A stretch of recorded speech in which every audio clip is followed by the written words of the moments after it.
We are starting this very interesting poem, though I think I have done it uh, earlier also.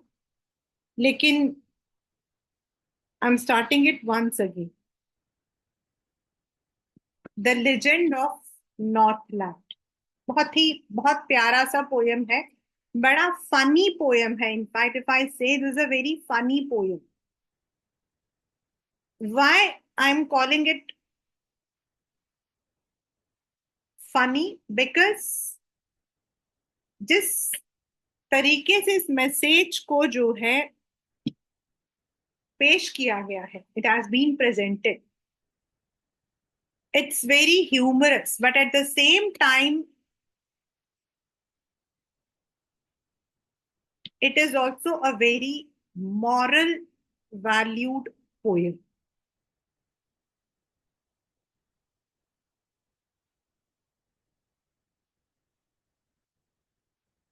This is about मतलब legend का मतलब इसमें हर एक word का meaning आता है बच्चा. लेजेंड से भी क्वेश्चन है, नॉर्थ लैंड से भी क्वेश्चन है. ठीक है. Legend means a story and Northland is a place जहां पर आपका जो है, because it's in the Arctic, तो वहां पर जो डे एंड नाइट है ना, nights are longer in the winters. So that is why here these two things are very important, legend भी and northland भी. This is a ballad, यानी कि 16 स्टैंजा. बैलेड किसको हम बोलते हैं? जिनमें 16 स्टैंजाज होते हैं. राइट इस पोयम के अंदर हमारे जो है 16 स्टैंजाज है. ये जो पोयम है basically it is about a women, एक बूढ़ी औरत जो कि बहुत ग्रीडी है, हु इज वेरी ग्रीडी. एक संत उनके घर के आगे आता है, saint, and the saint ask for food.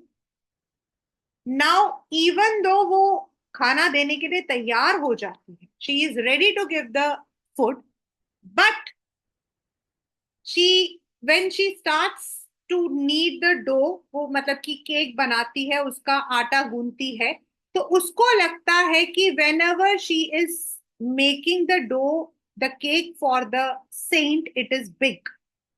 और जब वो अपने लिए बनाती है तो इट इज ऑलवेज स्मॉल. और वो कोशिश करती है और छोटा करने की. और ऐसा छोटा करते करते वो बिल्कुल पतला, वो होता है ना आपकी द वेफर्स, जो आपके वेफर्स होते हैं, उतना पतला बना देती है. Still she thinks that it is not worth. अब जितनी देर में वो बार बार आटे को नीट करती है, बनाती है, इट बिकम्स, मतलब काफी टाइम हो जाता है. And the saint was hungry, he was tired, उसको गुस्सा आ जाता है, he gets angered, एंड गुस्से में वो उस औरत को, उस ओल्ड वुमेन को कर्स करता है, उसको श्राप देता है that you would become a woodpecker. Why? Because woodpecker जो है उसको खाना आसानी से नहीं मिलता, उसको अपने बीक से लकड़ी में पेक करना पड़ता है. वो कहता है तुम्हें अभी सब कुछ आसानी से मिलता है, so you don't know the meaning of food, but now when you will roam around for food, you will work hard, you will pack the would, तब तुम्हें समझ आएगा. और द मोमेंट ही कर्सेस, जिस मोमेंट वो श्राप देता है, immediately that women becomes a bird.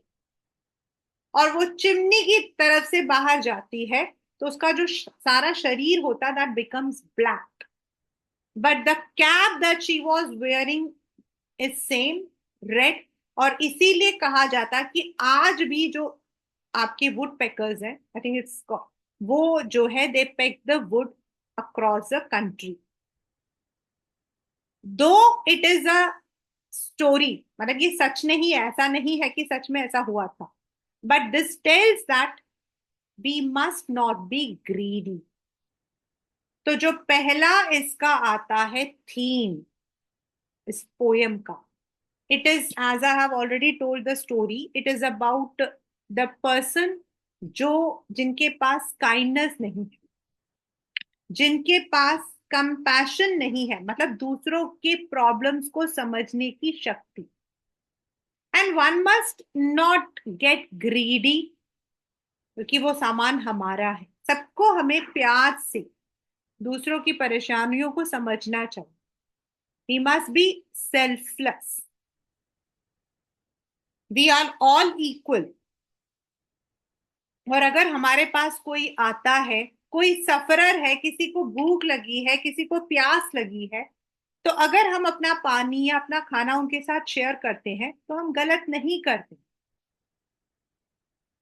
According to the poet, God blesses them with more wealth and comfort, जो दूसरों को हेल्प करता है। And those who do not treat others, God उनके साथ कभी खुश नहीं होता। So we must not be greedy. That is the main theme of this poem. This is Northland, जहां आपका, as I said, यहाँ पर सूरज की जो रोशनी, तो दिन आपके छोटे और रात लंबी होती है। Now let us start the poem along with NCERT.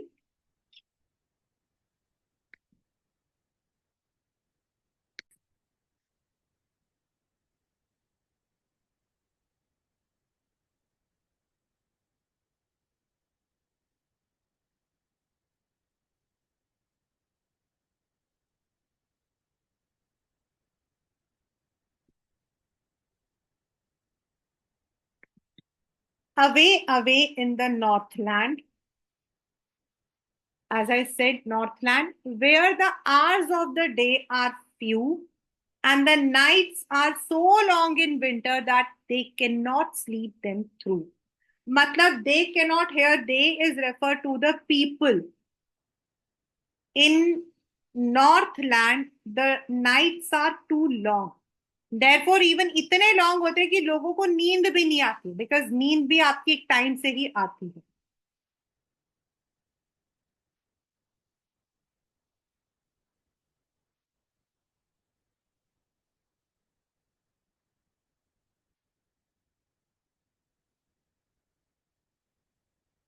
Where they harness the swift, swift मतलब fast, swift मतलब fast reindeer, they harness मतलब they tame, and जिसको खींच के ले जाते हैं, हार्नस होता है ना, वो जो गले में उसके जो मतलब डॉग्स और के उसमें पट्टा पहनाते हैं।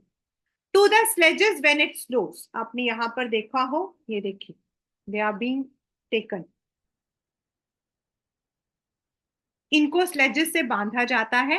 एंड जो रेंडियर्स हैं, दे आर द वन, वो जो, क्योंकि वो स्नो पर चल सकते हैं, why, because they can walk on the snow. And the children, और वहां जो बच्चे हैं, दे लुक लाइक बियर्स कब। बियर्स कब मतलब वो बिल्कुल भालू के बच्चे लगते हैं। क्यों? Because they are wearing the funny furry clothes. उन लोगों ने जो है उसमें जो मतलब कि जो कपड़े पहने होते हैं वो बिल्कुल बहुत ही फनी से लगते हैं, फरी फरी से उन्होंने क्लोथ्स पहन रखे होते हैं, इसीलिए they look very funny, they look like bears child, bear का बच्चा लगते हैं, भालू के बच्चे। They tell them a curious story, यहां पर they means the elders, they means the elders एक स्टोरी बताते हैं अपने बच्चों को। I don't believe it is true, मतलब मैं नहीं मानता वो सच है। And yet you may learn a lesson if I tell the tale to you, वो कहानी सच्ची नहीं है, लेकिन it has a message. The story is not real but has a moral value.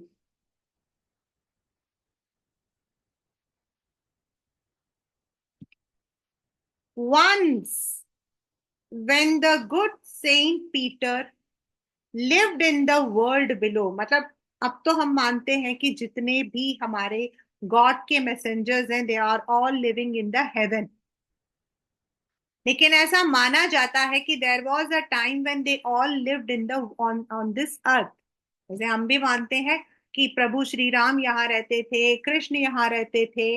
We know the different, हमारे यहाँ पर बहुत सारे ऐसे भगवान के अवतार हैं जिनको हम मानते हैं। एंड वॉक्ड अबाउट इट मतलब धरती के चारों तरफ वो घूमते थे, preaching just as he did, you no.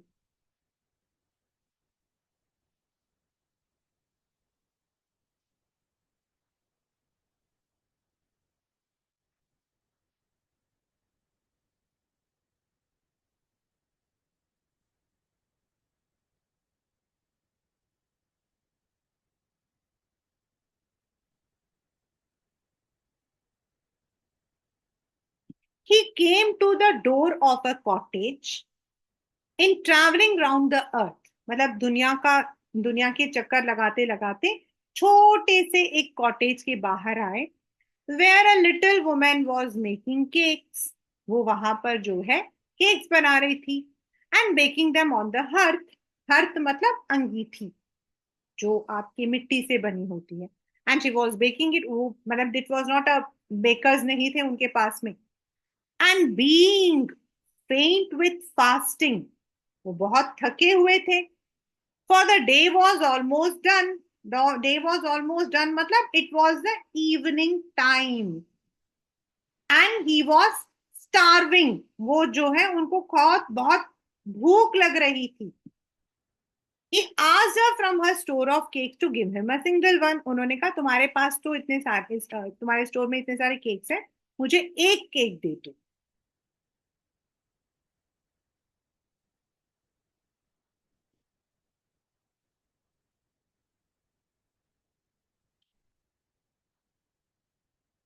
So she made a very little cake. अब उसने छोटा सा केक बनाया, बहुत छोटा सा। बट एज इट बेकिंग ले, मतलब जब वो बेक हो रहा था, बट एज इट बेकिंग ले मतलब as it was being baked, जब वो बेक हो रहा था।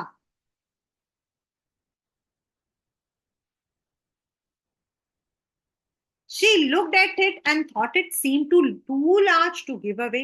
लेकिन जब उसने देखा कि ये बेक होते हुए, उसने देखा ये तो बहुत बड़ा है, मैं इसको कैसे दे दूं। Therefore, इसीलिए she needed another, उसने गूंथा। नीडेड मतलब गूंथना, आटा गूंथते ना वैसे। And still a smaller one, और अब उसने थोड़ा छोटा बनाया। But it look when she turned it over as large as the first had done. लेकिन जब उसने दूसरा बनाया, this cake also seem to be bigger than what she wanted to give।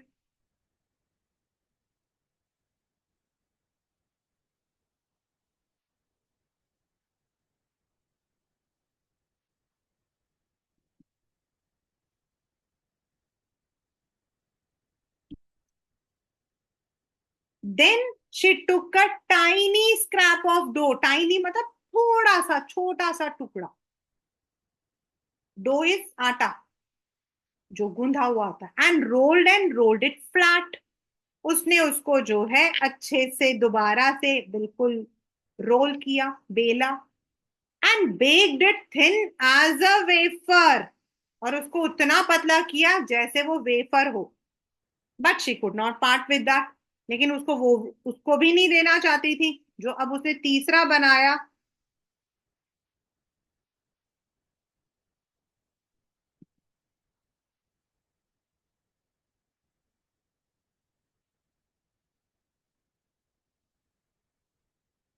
Why?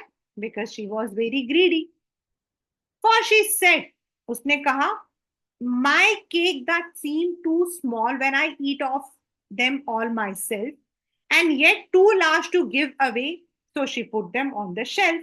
उसने कहा जब मैं इसको अपने लिए बनाती हूँ तो ये बहुत ही छोटे लगते हैं, और जब मैं इनको देना चाहती हूँ when they are too large, तो ये इतने बड़े लग रहे हैं, तो why should I give? She was greedy। She was selfish। Then good Saint Peter grew angry। अब जो मतलब कि पीटर जो सेंट थे गुस्सा आ गया। वाई? फॉर, यहां फॉर मतलब बिकॉज, फॉर मतलब because he was hungry and faint, वो बेचारे भूखे थे, थके हुए थे। And surely such a women, और एक ऐसी औरत was enough to provoke a saint, और ऐसे सेल्फिश वुमेन जो है उसको प्रोवोक करने के लिए, उनको उकसाने के लिए काफी थी। He was already starving and the selfish nature of the woman irritated him, उसको जो है गुस्सा दिलवा रहा था। एंड ही सेड, फिर उन्होंने बोला, you are far too selfish to dwell in the human form, तुम जो हो इतनी सेल्फिश हो कि you should not live in the human form, तुम्हें इंसानों के रूप में नहीं रहना चाहिए। To have both food and shelter and fire to keep you warm, because as a human तुम्हारे पास रोटी है, कपड़ा है, शेल्टर है, तुम्हारे पास सब कुछ है। You don't value the life of a human. Humans को चीजें मिल जाती हैं, अगर वो मेहनत करता है उसे मिल जाती है।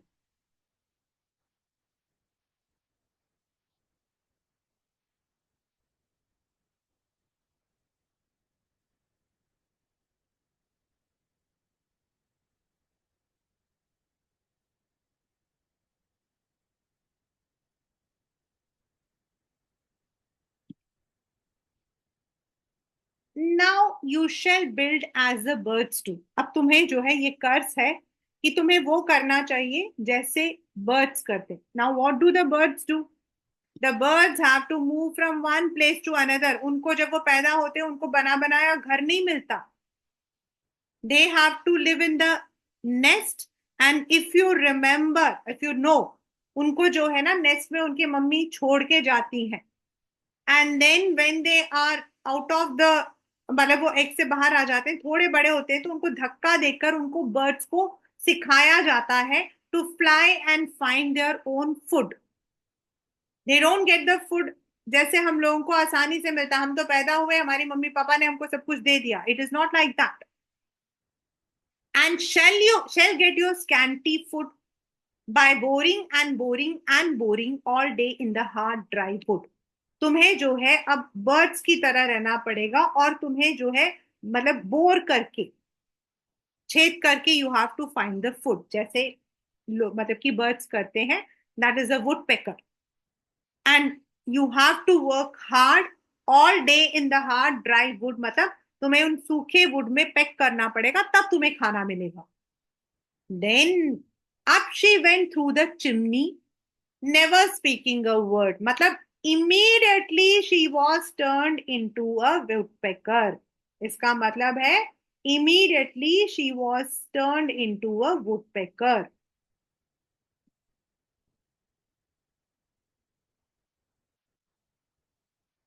And out of the top flew a woodpecker, for she was changed to a bird, अब वो bird बन गई थी।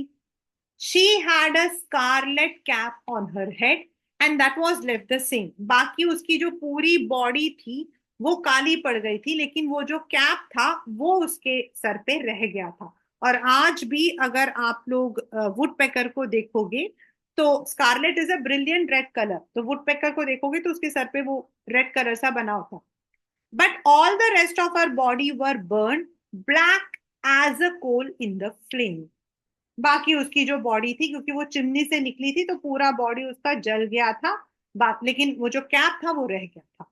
और आज भी if you find the wood picker you will see it in the same way.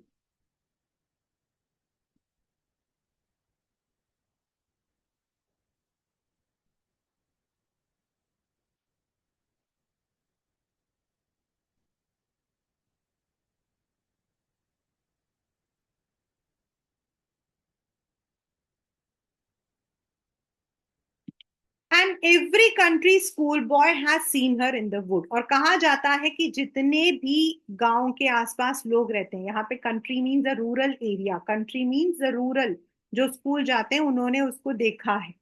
Where she lives in the tree still this very day, आज तक वहीं पर वो रहती है, boring and boring for food, और आज भी वो जो है wood को जो है peck करती है for her food. So this is because of the curse of Saint Peter that the woodpecker was born. Even though, as I said, this is not a story, but this is a moral कि अगर आप दूसरों की मदद करोगे तो God will help you. But if you don't, if you irritate others, if you provoke others, then maybe God becomes angry with you. Right? So let us come to the poetic device. The rhyming scheme is north, land, few, winter, through. तो A, B, C, B. Reindeer, snows, cups, clothes. A, B, C, B. Story A, true B. Lesson C, U, B. A, B, A, B, C, B. This is the rhyme scheme. And now let us come to the poetic devices. Away, away in the northland. Here it starts with repetition. The word away, away is being repeated. और आपका जो repetition, it is there in boring and boring also. Where the hours of the day are few and the nights are so long in winter that they cannot sleep them. तो यहाँ पर जो that they cannot sleep them through is alliteration.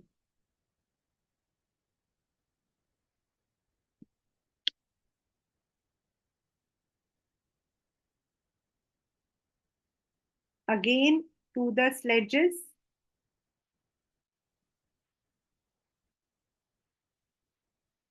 The children look like bear's cub.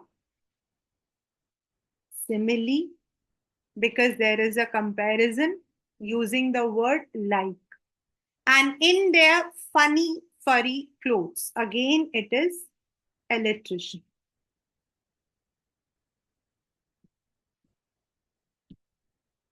They tell them alliteration. I don't believe it is true. And yet, you may learn a lesson.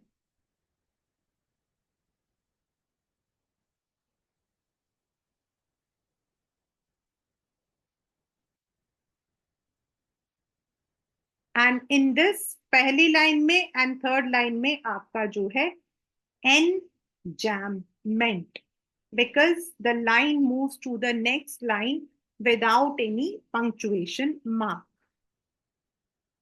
Once when the good lived in the word below,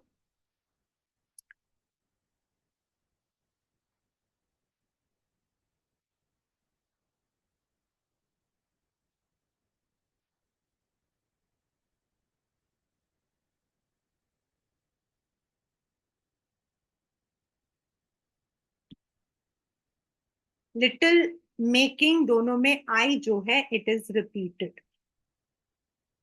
The vowel I is being repeated. Again fast with fainting बहुत बार आया paper के अंदर ही.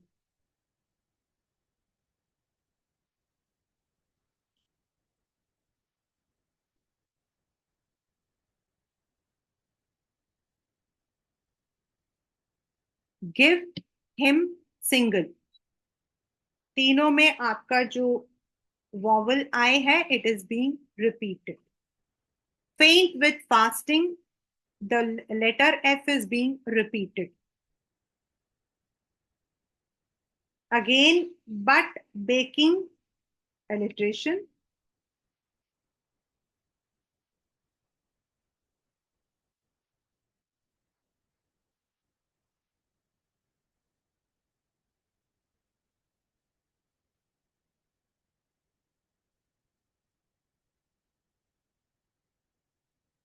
Enjambment.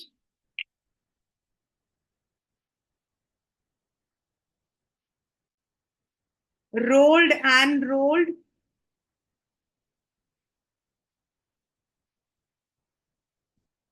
thin as a wafer. Simile.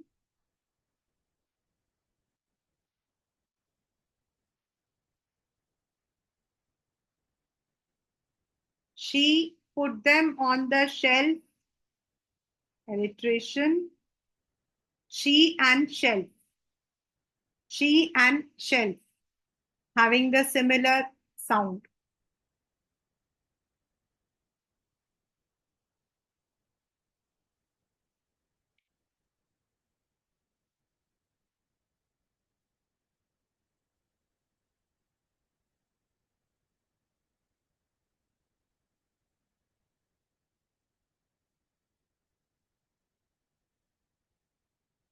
The word to is repeated in the very beginning. Anaphora. This was yours 3, 4. Then enjambment is 5. And this is 6. जो repeated है मैं दोबारा number डाल दूं, मैं सिर्फ उन्हीं के नंबर 1 2 3 डाल रही हूँ जो जो इसमें है. And now you shall build as the birds do. Birds, build and birds, alliteration. Boring and boring and boring, repetition.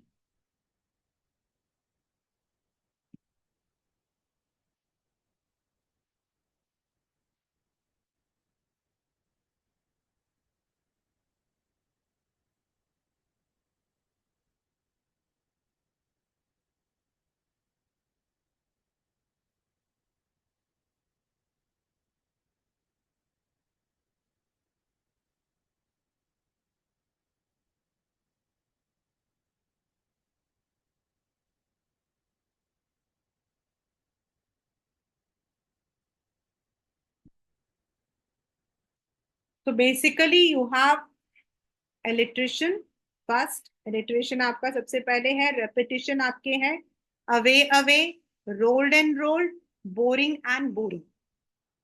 Then you have alliteration at different places. Simile you have 4 or 5. Then enjambment. Enjambment आपके हर paragraph में है. There is one line which jumps to the next line without any punctuation mark. Right? Then you have assonance, that is repetition of the vowels in between. Then anaphora आपका एक जगह है जहां पर आपका टू टू जो है वो रिपीट हुआ है. And then again simile and repetition. इस पोएम से basically you will be asked either the rhyming scheme, the message. इस पूरे पोएम के आपके दोनों ही चीजें सबसे ज्यादा मतलब कि रिपीट बहुत कम आता है, लेकिन जो आएगा आपका आरटीसीज के अंदर जो आएगा that would be either it would be the identification of the rhyme scheme, identification of the poetic devices, and of course a theme and the message. Right? So this is the poem, Legend of the Northland. Question में पूछा जाता कि why it is called as a legend. Because जब आप इसको बोलते हो तो it's a kind of story. एक मतलब कि बूढ़ी औरत थी, एक सेंट थे, उन्होंने जो है एक बूढ़ी औरत से खाना मांगा था. So it's a story. And Northland is a place where the days are shorter and nights are longer, specially during the winters. Right? यहाँ पर अगर आप पीछे क्वेश्चंस देखते हो, it is also given. Then why this is said as a ballad. मतलब ये जो पोएम है इसको हमने बैलेड क्यों बोला है? Because it's a 16 stanzas. अगर आप इसमें देखोगे ना तो इसमें 16 स्टैंजास आते हैं आपके. 2 3 4 5 6 7 8 9 10 11 12 13 14 15 16 stanzas. So that is why it's called as a ballad.